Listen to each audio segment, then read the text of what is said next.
नमस्कार बच्चों, आपका हिंदी की लेक्चर में स्वागत है। आज हम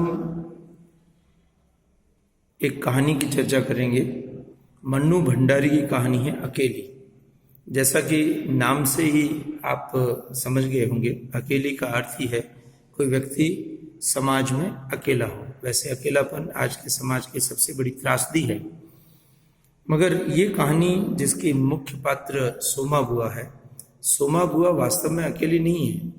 उनका पति तो है, पर पति होने का अर्थ भी न होने के बराबर है। इसलिए कहानी का शीर्षक इन्होंने अकेली दिया है। सोमा बुआ का बेटा 20 साल पहले गुजर गया और बेटे के गुजरने की त्रासदी को झेल न पाने के कारण उनका पति जो है वो बिल्कुल बिखर गया और वो घर छोड़कर चले गए। ज़्यादातर वो हरिद्वार में रहते हैं, सन्यासियों का जीवन जीते हैं। इधर सोमा बुआ अकेली रहती है और वो त्यक्ता भी नहीं है। त्यक्ता भी उनको नहीं कह सकते, क्योंकि साल में 1 महीने के लिए पति घर पे आते हैं। मगर सोमा बुआ को प्रेम भरे शब्द, सांत्वना भरे शब्द या सहारा भरे शब्द वो नहीं कहते। वो सोमा बुआ की जो निर्बाध गति है जीवन जीने की, उसमें कहीं न कहीं बाधा, रोड़ा डालते हैं, अटकायत करते हैं। इसलिए सोमा बुआ कहती है कि मैं तो मर्द वाली होकर भी बेमर्द हूँ, और क्या हक है इनको कि अगर वो मेरे जीवन में कहीं कोई भूमिका नहीं अदा करते तो मुझे इस प्रकार से रोक टोक करने का। तो कैसे जिया जाए? अकेलापन अपने आप में एक बहुत बड़ी विडंबना है। आपने देखा कि कल हमारे देश के बहुत बड़े एक अच्छे कलाकार, युवा कलाकार सुशांत सिंह राजपूत का देहांत हो गया। उन्होंने आत्महत्या की। ये अकेलेपन का ही परिणाम है। व्यक्ति को समूह चाहिए, व्यक्ति को समाज चाहिए, व्यक्ति को मित्र चाहिए। व्यक्ति सामाजिक प्राणी है और सामाजिक प्राणी होने के नाते उन्हें समाज के साथ जीना पड़ता है। तो सोमा बुआ भी उसी सामाजिकता की तलाश में क्या करती है कि अपने अड़ोस पड़ोस में रहने वाले लोगों के अवसरों पर, चाहे उसके घर पे किसी की सगाई हो रही हो, कोई मातम हो गया हो या कोई शादी हो, तो कोई बुलाए तो ठीक है, बिना बुलाए भी चली जाती है और वहाँ जी खोल कर काम करती है। ऐसे काम करती है जैसे अपने घर में अपने संबंधियों के वहाँ काम कर रही हो। उनको लगता है कि ये जीने का एक सहारा है, और सामने वाले को भी अच्छा लगता था कि अरे सोमा बुआ इस तरह से काम करती है कि जैसे हमारे घर की सदस्य हो। सामने वाले की भद्द न उठ जाए, उसकी इज्जत न चली जाए, इसलिए वो जी तोड़ मेहनत करती है। जीवन में ठीक ठीक जीवन चल रहा था। सोमा बुआ अपना जीवन इस प्रकार से गुजार रही थी। पति खास उसके जीवन में हस्तक्षेप नहीं करते थे, वो बाहर ही रहते थे। एक बार एक घटना घटी जिसने सोमा बुआ को हिलाकर रख दिया। सोमा बुआ का वैसे तो सामाजिक परिवेश खत्म हो चुका है, क्योंकि पुरुष के साथ समाज की कड़ी जुड़ी होती है। जब पुरुष ने कड़ी तोड़ दी तो समाज भी फिर उनको धीरे धीरे उस परिवार को बुलाता नहीं है। मगर उन्हें अचानक पता चलता है किसी के माध्यम से कि पड़ोस के घर में उनके देवर जी की ससुराल पक्ष से किसी लड़की का विवाह होने वाला है। तो सोमा बुआ को लगता है अरे वाह, हमारे समधी हैं, सबको बुलाएंगे, पैसे वाले हैं, तो मुझे भी अवश्य बुलाएंगे। एक पड़ोस की भाभी कहती है कि हाँ, मैंने जो लिस्ट बनाई है उन्होंने स्वागत करने की, मेहमान बुलाने की, उस लिस्ट में आप भी शामिल है। अब बड़ी क्यों नहीं होंगी शामिल, क्योंकि मैं तो उनकी समधन हूँ, वे कैसे भूल सकते हैं, हम नहीं जाते। मगर वो लोग तो मानते ही होंगे। ऐसा सब कुछ वो मानती है, मन ही मन बहुत सारी बातें सोचती है, और ये भी सोचती है कि अब कैसे उनके घर खाली हाथ जाया जाए। आखिर समधन हो तो खाली हाथ तो जाया नहीं जा सकता। सोमा बुआ के पास तो कुछ पड़ा नहीं है। वो राधा से कहती है, राधा सहेली भी है और काम करने वाली भी है, तो उससे कहती है कि राधा, मैं पुराने ज़माने की हूँ, मुझे नई साड़ी रंगवा के दे दो। चूड़ियाँ खरीदती है उस प्रसंग में जाने के लिए, और खाली हाथ समधी के घर न जाना पड़े उसके लिए भेंट का सोचती है। मगर उससे कुछ सोचता नहीं है कि मुझे क्या लाना चाहिए। तब वो राधा से कहती है कि ठहर, मैं तुझे कुछ पैसे देती हूँ, उस पैसे से कुछ ले आ, मैं वही लेके भेंट में जाऊंगी। मगर वो देखती है डिबिया खोल के तो पैसे नहीं है, 7 रुपये पड़े हैं, उससे कुछ होने वाला नहीं था। मगर उसकी नज़र एक अंगूठी पे पड़ी है। ध्यान देने योग्य बात बच्चों ये है कि वो अंगूठी उनके एकमात्र बेटे की निशानी थी।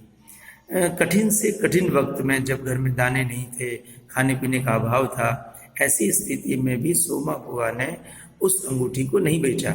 मगर आज क्योंकि घर की इज्जत का प्रश्न है, सामाजिकता का प्रश्न है, तो वो अंगूठी देती है राधा से कि जाओ इसका कुछ ले आओ और जो तुमको ठीक लगे। मुझे नहीं मालूम कि क्या लेना चाहिए, क्योंकि मैं नए जमाने की नहीं हूँ, मुझे नहीं मालूम कि इस अवसर पर क्या देते हैं, तुम ले आओ, मैं इसको लेकर जाऊंगी।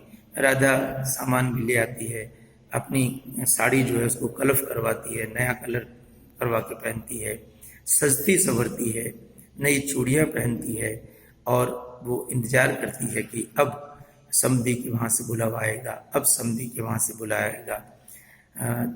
दिन के 10 बजते हैं, 11 बजते हैं, 12 बजते हैं, 1 बजता है, शाम को 5 बजते हैं, मगर कोई समधी के वहाँ से बुलावा नहीं आता।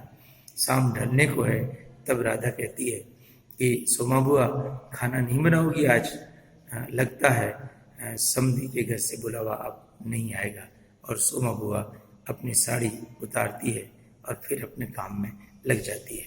तो ये एक पीड़ा, एक त्रासदी, समाज से कटे रहने की त्रासदी, समाज की नहीं स्वीकृति की त्रासदी, वो इस कहानी की मुख्य अंत में देखिए कि जैसे एकाएक नींद में से जागते हुए बुआ ने पूछा, क्या कहा? 7 बज गए? फिर जैसे अपने से ही बोलते हुए पूछा, पर 7 कैसे बज सकते हैं, मुहूर्त तो 5 बजे का था।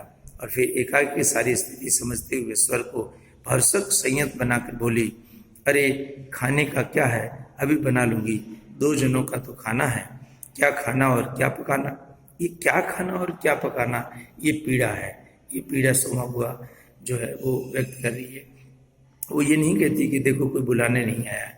फिर उन्होंने सूखी साड़ी को उतारा, नीचे जाकर अच्छी तरह उसकी तह की, धीरे धीरे हाथों से चूड़ियाँ खोली, थाली में सजाया हुआ सारा सामान उठाया और सारी चीज़ें बड़े जतन से अपने एकमात्र संदूक में रख दी और फिर बड़े ही बुझे हुए दिल से अंगीठी जलाने लगी। बुझे हुए दिल से, जो आस थी कि शायद मुझे समधी बुलाएंगे शादी में, मगर आज उनको पता चला कि मैं वास्तव में समाज से कितनी कट गई हूँ।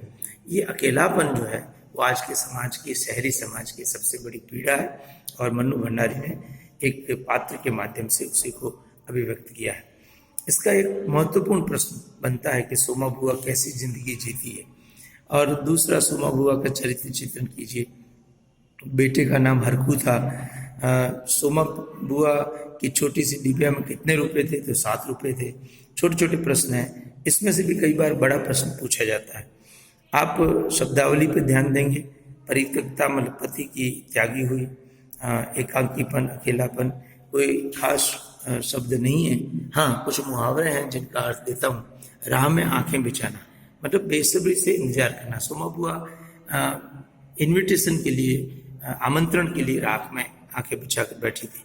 छाती फाड़ कर काम करना मतलब बहुत काम करना, मतलब शरीर टूट जाए इतना काम करना। दूसरे का वहाँ सोमा बुआ अक्सर छाती फाड़ के काम करती थी। भद उड़ना, ये पहले भी मुहावरा आ चुका है। लाज चले जाना, इज्जत चले जाना। लाज रखना, इज्जत बचाना। टांग अड़ाना, दखल देना। कुछ लोगों की आदत होती है हर काम में टांग अड़ाते हैं। अवरोध पैदा करना, पल्ला पकड़ना, सहारा देना। पल्ला पकड़कर चलने वाले बच्चे आज भी आपने देखे होंगे। मन भर माना, मन को तसल्ली लेना। कई बार कहते हैं ना, हमारे एक बुजुर्ग थे, वो ऊँट पर बैठते थे, ऊँट खींच जाता था, तो वो अक्सर कहते थे ऊँट को घी पिलाऊंगा, जैसे ऊँट को बहला रहे हो। तो उसी प्रकार आदमी मन को भरमाता है, नहीं चिंता मत करो, ये सब कुछ ठीक है। दिल धड़कना, घबराहट होना। तो बच्चों, आपको ये कहानी की चर्चा अच्छी लगी होगी। क्षमा चाहता हूँ कि कल हम इसकी चर्चा नहीं कर पाए। नेक्स्ट पार्ट हमारा जो है वो हम परसों भारत के बारे में चर्चा करेंगे। अलविदा। स्वस्थ रहिए, स्वस्थ रखिए और प्रसन्न रहिए। धन्यवाद।